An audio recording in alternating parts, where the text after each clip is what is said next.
Ayan na mga idol, ang pakbet ko. Tignan nyo. Gutom na naman kayo nito. Ayan o.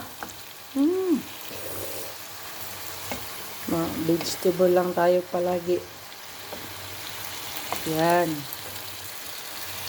Pakbet kayo dyan. Pakbet. Oh, pakbet. Oh, ayan lang yung laman, oh. Isang manok. Joke lang, idol. Joke lang. Ayan.